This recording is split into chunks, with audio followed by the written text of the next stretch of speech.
Hey everyone, and welcome to the fourth lecture on Calculus 1 by yours truly, Raul. This is part of a playlist I plan on making to cover all of Calculus 1, which, by the way, is essentially the same as AP Calculus AP. Before we begin, I strongly encourage you to pause the video whenever I ask a question and attempt to answer it yourself before continuing the video. Let's begin. With this video, I really just want you to understand four things. First off, the limit operator is linear. That means if we take the limit of the sum or the difference of functions, it's really the same thing as summing or subtracting the individual limits. It also means that you can move constants in and out of a limit. Similar to the previous objective, if we take the limit of a product or quotient, it's actually the same as the product or quotient of the limits. I can guarantee you this will become way more clear with examples. Another limit property is that if we have functions inside other functions, that is a composite function, then we can take the limit of each individual function. Lastly, there's this state called indeterminate form that limits can sometimes have that basically tells you that you've got to do some algebra to find the actual limit value. Anyways, let's begin. So let's take a look at the first property of limits, which is linearity. Basically, whenever you have a linear operator, that just means that if you add or subtract the input of that operator, or you multiply it by a number, that happens independently of that operator. So that leaves us with this really nice property of limits, where if we have the limit of the summation of two functions, it's actually the same as the limit of each of those functions individually. Let's kind of think about why this makes sense. And first, let's keep in mind that whenever we take the limit, we're actually looking at what's happening around that certain x value, in this case a, which is just some arbitrary number. So if we look at it graphically, and let's say that these two functions are having this whole happen at x equals 2, but this function is having it happen at y equals 7, and this one at y equals 4, okay? So if we think about what's happening over here on the left, and over here on the left for this function, well, this is just going to be numbers that are really close to 7, slightly smaller than 7, but still really close to 7. Same thing over here. These are numbers that are slightly bigger than 4, but still really close to 4. And on the right, that same principle applies. These are numbers that are really close to 7, but a little bit bigger, and these are numbers that are really close to 4, but a little bit smaller. So if we remember how limits just look at what's happening around a certain x value, well, if we add these numbers that are really close to 7 to these numbers that are really close to 4, well, we're going to end up with numbers that are really close to 11. And by golly, 7 plus 4 is also 11. Same thing happens on the right. If we add these numbers that are really close to 7 to these numbers that are really close to 4, we get numbers that are really close to 11. So whether we add or we take the limit first, it does not matter. And actually, the same idea applies whenever we are subtracting functions too. So that is also true. So now let's take a look at the second property of linearity, which is multiplying by a scalar and not having that make a difference.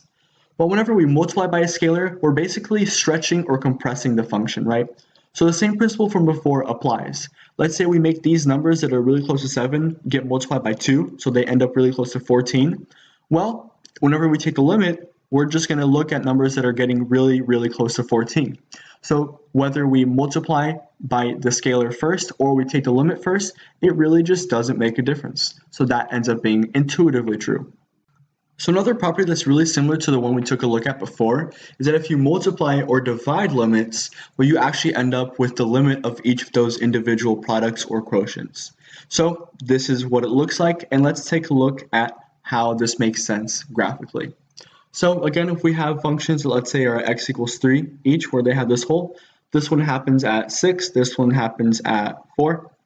So if we think about what's happening here, again, these are numbers that are really close to 6, really close to 6. These are numbers that are really close to 4, really close to 4. And limits are just looking at what is happening around a certain x value. So if we have numbers that are really close to 6, multiplied by numbers that are really close to 4, well, we're just going to end up with numbers that are really close to 24. And also, if we multiply 6 by 4, which is what the limit value would be, well, that's also 24. So again, this all happens independently of the limit. We just multiply, and we end up with the same exact value. So again, this is also true if we have division. So if we divide, that ends up dividing. Okay.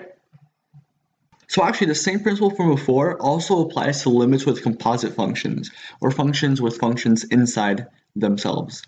So if we take a look here, whenever we have the limit of a composite function, it's the exact same thing as the limit of the outer function with the input of the limit of the inner function. So basically, you can just let limits slide into functions like guys sliding into girls' DMs.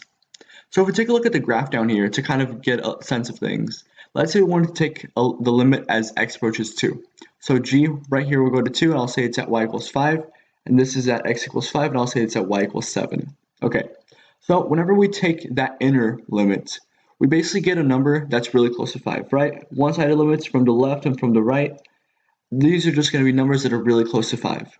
And then when we plug that into f, following kind of the form that we have up here, we plug g into f, well, we're going to plug in a number that's really close to 5. And if we plug in numbers that are really close to 5 and we take the limit, well, we're going to end up with numbers that are really close to 7, just like that. Just like where these arrows are pointing. So it actually just ends up being the same thing as plugging in the value for one and putting that into the other. And also, if we take the limit, its number is really close to here, going into here, getting a number that's really close to 7. But I want to point out a nuance here. We actually can't do this or any of the multiplication or division or addition or subtraction ones when the limit, at least one of these limits, don't exist. So let's say this inner limit right here doesn't exist. Well, we actually can't apply the property because both limits have to exist. Otherwise, you just end up with some crazy math stuff happening. So to set the stage before we do limits with algebra, there's this very important concept that I want to talk about called indeterminate form. You'll kind of see some examples of what this looks like, but basically whenever we have this and you see a limit having an indeterminate form, that's just telling you that, hey, you've got to do some algebra before you can actually get the limit value you're looking for. So if we come down here to look at some examples of this, these are the two most important ones, and basically we're going to learn more about these whenever we go over derivatives and how to apply them to limits. But if we have a limit whenever you plug in the x value you're approaching being 0 over 0 or infinity over infinity, that's indeterminate. And to kind of get a reasoning for why this can't actually tell you what the limit value should be, is that in calculus with limits, whenever we're approaching values, we're not actually reaching those values. So say you have a vertical asymptote that's leading you to like infinity, right? Well, you actually don't ever reach infinity. That's just kind of the point that you're approaching. So there are some functions that just reach certain numbers faster than others. So that's why this 0 could end up being bigger than this 0, even if that even makes sense, but it will eventually. Or this infinity down here could be bigger than this infinity. So you just got to do some more work to figure out what it means. And then with these less important ones that still show up sometimes, but maybe not as frequently, the same principle applies. This 0 and this infinity, you have no idea what their size is. These two infinities, they could be different infinities. These two zeros could be zeros of different size, and that just keeps on going on for the rest of them. So it's really important that whenever you see limits having these values, you've got to do some more algebra to find the actual value. That just about wraps everything up. If you want the notes for this video, the link will be down in the description. Thanks for watching. Be sure to check out the preceding lectures, and let me know of any suggestions that you may have for this video or even the lecture series in general. Have a great day!